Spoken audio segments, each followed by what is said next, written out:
Ngasi numidang wairam phongkiba kanglebaki mairagi pause edigi maruoiba pau khara khangasaraga miyamda khodo tamjage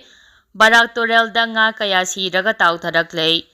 Tamelong district ki tamai AC phauduna cheliba Manipur gi khwaidagi chawba torel ama oiriba barak torel khongnungda masak khangdaba singna hu oigani haina singnaba posak thadarakpadagi nga lising kaya siraga taukhalakpa manak nakpada leiba khunja singna thengnare haire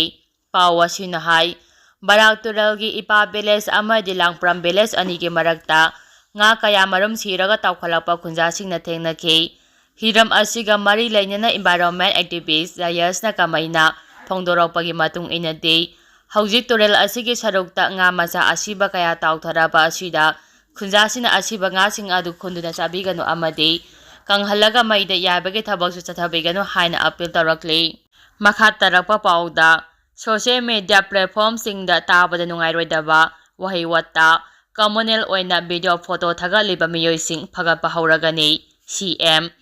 Manipur da tholiba thakun helaba irang asina maram oiduna local body gi mikhal pangthoktuna leiriba si irang nemtharaklabade mikhal pangthoknabai thaurang tauragani social media platform singda tabada nugairoidaba wahei wata Communal oiba video amadi photo thagatliba miyoising Phagatpa hauragani haina Chief Minister Nongthomam Birena phongdokhrei wafam asing asi Imphal gi Bapukparada leiba Chief Minister gi Secretariat ta pangthopa pamisinga unaba amada Chief Minister na phongdokhibani CM na makhata na phongdokhibade social media platform singna taba nugairoidaba wahei wata sijinaduna pangthada thagatpa maru oina page gi admin sing cheksinbiyu anti-nationalism communalism oiba maungda social media da community amade thamoi sokadaba wafam sing hariba miyoi sing phagatpa hauragani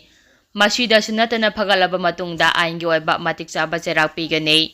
irang asigi marakta MLA minister singi yumda changduna mai thaba malsang hobagi thabak sathaba sing phagatuna FIR pamba kaya laikhrei makoi sing adu lenga ki thabak torakpa matamda khudong chaba phangloi haiki CM na makhata na hai Hauzik tunga-tunga balup karana mi paraga madugi punsi manghanba sengdok singjin tawbagi video photo social media da thagalakpasing cheksinbiyu haiki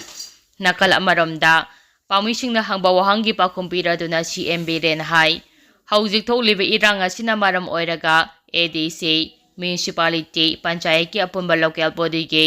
mikhal tawduna lakpani irang asinam tharapa matamda local body gi mikhal pangthoknaba so honaragani Lonina February 13 tagi Delhi to Impal tamna paigadaba Indigo Pride ani hengalakpa yana leire masida sunatana heli service ani amasu athubada mathau tohannabagi plan leire Lonina kampopi amade cycle gi mafam singda paktaknana popi thariba singsu kampopi gi SP yauna security force singna mafam kharada popi yanthatpa haure makhatana popi yanthatpagi thabak chathanaba su hauragani haiki makhatara papauda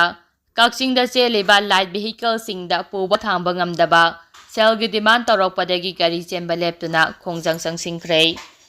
iramda Manipur asigi tampaki lamda anisuba tauni hainariba amadi Manipur gi kha maikai lamdamgi oina khwaidagi chaungna lalo etik tawpham oiriba Kakching kaithelda hingnabagi lanpham oijariba Kakchingda cheliba tunga-tungamba Rutching gi light vehicle association amade Apunba FS body ama oiriba kha maike light vehicle association da hauzik tholibi irang asiga mari ladina puba thangba ngamloidaba selgi temang piyu hairakpadagi praja miyam ge seba makhal ama oiriba light vehicle singi sintha lepaga loinana wakap mifam phamduna khongjang sangsingkhrei sintha lepna wakap khongjang sangsingkiba aduga mari ladina kha maike light vehicle association gi president gi thopuriba en lukhoina phongdokhibada hauzik tholibi irang asiga mari lenana tunga-tungamba lup kayana mateng pangbiyu hairakpa amade hairakliba senpham singa sintha pangjariba FS body singna pangba ngamdabaga chanaraktabana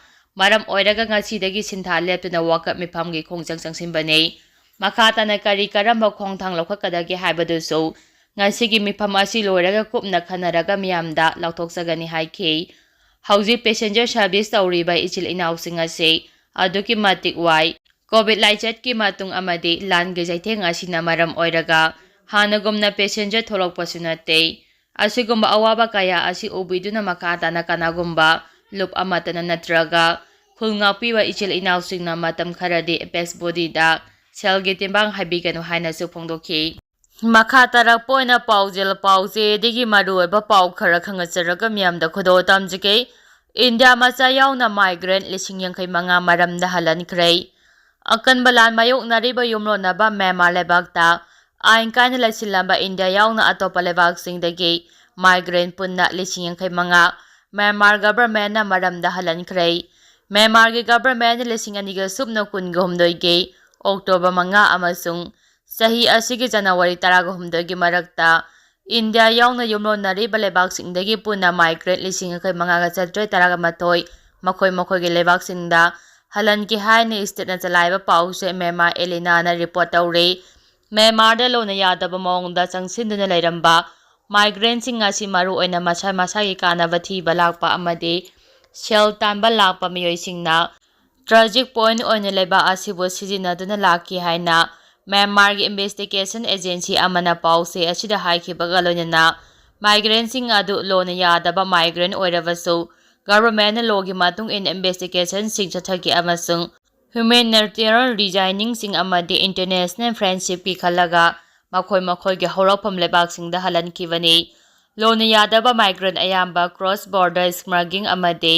ꯏꯟꯁꯔꯖꯦꯟꯁꯤꯒ ꯃꯔꯤ ꯂꯩꯅꯕ ꯃꯤꯑꯣꯏꯅ ꯑꯌꯥꯝꯕꯅꯤ ꯍꯥꯏꯅ ꯑꯦꯖꯦꯟꯁꯤꯒꯤ report ꯑꯗꯨꯅ ꯐꯣꯡꯗꯣꯔꯛꯂꯤ꯫ Myanmar ꯒꯚꯔꯟꯃꯦꯟꯠꯅ ꯄꯥꯏꯈꯠꯂꯛꯂꯤꯕ ꯈꯣꯡꯊꯥꯡ ꯑꯁꯤ ꯌꯨꯝꯂꯣꯟꯅꯔꯤꯕ ꯂꯩꯕꯥꯛꯁꯤꯡ ꯃꯔꯨꯑꯣꯏꯅ India, Bangladesh ꯑꯃꯗꯤ ꯆꯥꯏꯅꯥꯒꯤ ꯄ꯭ꯔꯦꯁꯔꯁꯤꯡꯒꯤ ꯃꯇꯨꯡ ꯏꯟꯅ ꯗ꯭ꯔꯒ ꯁ꯭ꯃꯒ꯭ꯂꯤꯡ ꯑꯃꯗꯤ ꯑꯥꯔꯝꯁ ꯁ꯭ꯃꯒ꯭ꯂꯤꯡ ꯊꯤꯡꯅꯕ ꯂꯧꯈꯠꯂꯛꯄ ꯈꯣꯡꯊꯥꯡꯅꯤ ꯍꯥꯏꯅꯁꯨ ꯑꯦꯖꯦꯟꯁꯤ ꯑꯁꯤꯅ ꯐꯣꯡꯗꯣꯛꯂꯤ꯫ ꯃꯈꯥ ꯇꯥꯔꯛꯄ ꯄꯥꯎꯗ ꯀꯦꯝꯞꯇꯦꯟ ꯀꯦꯁ ꯐꯥꯏꯜ ꯇꯧꯈ꯭ꯔꯦ, ꯀꯝꯃꯤꯇꯤ ꯁꯦꯝꯅꯕ ꯈꯪꯍꯟꯈ꯭ꯔꯦ꯫ ꯃꯅꯤꯄꯨꯔꯒꯤ ꯑꯃꯠꯇ ꯉꯥꯏꯔꯕ ꯂꯥꯏꯐꯂꯥꯏꯟ ꯑꯅꯤ national highway number 2 Imphal Dimapur ꯑꯃꯁꯨꯡ national highway number 37 Imphal Jiribam ꯂꯝꯕꯤꯗ ꯂꯥꯏꯐ ꯁꯦꯚꯤꯡ ꯗ꯭ꯔꯒꯁ ꯌꯥꯎꯅ ꯃꯤꯌꯥꯝꯅ ꯅꯨꯡꯇꯤꯒꯤ ꯆꯥꯅ ꯊꯛꯅꯕ ꯑꯃꯁꯨꯡ ꯇꯉꯥꯏꯐꯗꯕ ꯄꯣꯠꯂꯝꯁꯤꯡ ꯄꯨꯊꯣꯛ ꯄꯨꯁꯤꯟ ꯇꯧꯔꯤꯕ ꯒꯥꯔꯤꯁꯤꯡꯗ ꯃꯈꯜ ꯑꯃꯠꯇꯒꯤ ꯂꯣꯟꯅ ꯌꯥꯗꯕ ꯑꯃꯁꯨꯡ ꯀꯟꯁꯇꯤꯇ꯭ꯌꯨꯁꯟꯅ ꯑꯌꯥꯕ ꯄꯤꯗꯕ ꯒꯥꯔꯤꯁꯤꯡꯗ ꯂꯨꯠꯄꯥꯠ ꯇꯧꯕꯅꯆꯤꯡꯕ ꯊꯕꯛꯁꯤꯡ ꯇꯧꯍꯟꯕꯤꯒꯅꯨ ꯍꯥꯏꯗꯨꯅ ꯍꯥꯏ ꯀꯣꯔꯠ ꯑꯣꯐ ꯃꯅꯤꯄꯨꯔꯗ 2023ꯗ ꯊꯥꯔꯛꯈꯤꯕ PIL ꯑꯃꯒꯤ ꯃꯇꯨꯡ ꯏꯟꯅ PIL ꯑꯁꯤꯒꯤ ꯔꯦꯁꯄꯣꯟꯗꯦꯟꯠ ꯑꯣꯏꯔꯤꯕ ꯃꯅꯤꯄꯨꯔ ꯑꯃꯁꯨꯡ ꯁꯦꯟꯇ꯭ꯔꯦꯜ ꯂꯩꯉꯥꯛꯇ ꯍꯥꯏꯔꯤꯕ ꯍꯥꯏꯋꯦ ꯑꯅꯤ ꯑꯁꯤꯗ ꯄꯥꯝꯗꯕ ꯊꯧꯗꯣꯛꯁꯤꯡ ꯊꯣꯛꯇꯅꯕ ꯂꯧꯈꯠꯄ ꯌꯥꯕ ꯊꯕꯛ ꯂꯧꯈꯠꯂꯨ ꯍꯥꯏꯅ ꯗꯥꯏꯔꯦꯛꯁꯟ ꯄꯤꯈ꯭ꯔꯕ ꯃꯇꯨꯡ ꯔꯦꯁꯄꯣꯟꯗꯦꯟꯠꯁꯤꯡꯅ ꯊꯕꯛ ꯑꯣꯏꯅ ꯂꯧꯈꯠꯂꯛꯇꯕꯗꯒꯤ PIL ꯑꯁꯤꯒꯤ ꯄꯤꯇꯤꯁꯅꯔ ꯑꯣꯏꯔꯤꯕ ꯍꯩꯉꯥꯡ PHꯀꯤ ꯃꯅꯨꯡ ꯆꯟꯅ ꯂꯩꯕ ꯋꯥꯏꯃꯪꯒꯤ ꯆꯍꯤ 69ꯅ ꯏꯁꯇꯦꯠ ꯑꯃꯁꯨꯡ ꯁꯦꯟꯇ꯭ꯔꯦꯜ ꯂꯩꯉꯥꯛꯀꯤ ꯃꯊꯛꯇ ꯀꯦꯝꯞꯇꯦꯟ ꯀꯦꯁ ꯑꯁꯤ ꯅꯧꯅ ꯐꯥꯏꯜ ꯇꯧꯔꯛꯈꯤꯕꯅꯤ꯫ ꯄꯤꯇꯤꯁꯅꯔꯒꯤ ꯄꯤꯇꯤꯁꯟꯗ ꯍꯥꯏꯔꯤꯕ ꯍꯥꯏꯋꯦ ꯑꯅꯤ ꯑꯁꯤꯗ ꯆꯠꯊꯣꯛ ꯆꯠꯁꯤꯟ ꯇꯧꯔꯤꯕ ꯇꯉꯥꯏꯐꯗꯕ ꯄꯣꯠꯂꯝ ꯄꯨꯔꯤꯕ ꯒꯥꯔꯤꯁꯤꯡꯗ ꯑꯃꯥꯡ ꯑꯇꯥ ꯊꯣꯛꯍꯟꯕꯒ ꯂꯣꯏꯅꯅ ꯏꯟꯗꯤꯐꯤꯅꯤꯠ ꯕ꯭ꯂꯣꯀꯦꯗꯅꯆꯤꯡꯕ ꯃꯈꯜ ꯑꯃꯠꯇꯒꯤ ꯑꯄꯟꯕ ꯄꯤꯗꯅꯕ ꯊꯕꯛ ꯂꯧꯈꯠꯅꯕ ꯈꯪꯍꯟꯈꯤꯕꯅꯤ꯫ ꯃꯅꯤꯄꯨꯔ ꯑꯃꯗꯤ ꯌꯨꯅꯤꯠ ꯂꯩꯉꯥꯛ ꯌꯥꯎꯅ ꯑꯥꯔꯃꯤ, ꯑꯁꯥꯝ ꯔꯥꯏꯐꯜꯁ, BROꯒꯤ ꯑꯣꯐꯤꯁꯤꯌꯦꯜꯁꯤꯡꯒꯤ ꯃꯥꯏꯀꯩꯗ ꯀꯣꯔꯠꯀꯤ ꯗꯥꯏꯔꯦꯛꯁꯟ ꯃꯇꯨꯡ ꯏꯟꯅ ꯂꯧꯈꯠꯐꯝ ꯊꯣꯛꯄ ꯊꯕꯛꯁꯤꯡ ꯂꯧꯈꯠꯂꯛꯇꯕꯗꯒꯤ ꯀꯦꯝꯞꯇꯦꯟ ꯀꯦꯁ ꯐꯥꯏꯜ ꯇꯧꯈ꯭ꯔꯕ ꯃꯇꯨꯡ ꯄꯤꯇꯤꯁꯅꯔ ꯑꯁꯤꯅ ꯅꯤꯡꯊꯧꯀꯥꯕ ꯅꯨꯃꯤꯠꯇ ꯆꯤꯐ ꯖꯁꯇꯤꯁ ꯗꯤ ꯀ꯭ꯔꯤꯁꯟ ꯀꯨꯃꯥꯔ ꯑꯃꯗꯤ ꯖꯁꯇꯤꯁ A ꯒꯨꯔꯅꯦꯁꯣꯔꯒꯤ ꯕꯦꯟꯆꯅ ꯀꯦꯁ ꯑꯁꯤꯒꯤ ꯍꯤꯌꯥꯔꯤꯡ ꯆꯠꯊꯕꯗ ꯀꯣꯔꯠ ꯑꯁꯤꯒꯤ 2023ꯒꯤ ꯃꯦ 19ꯗ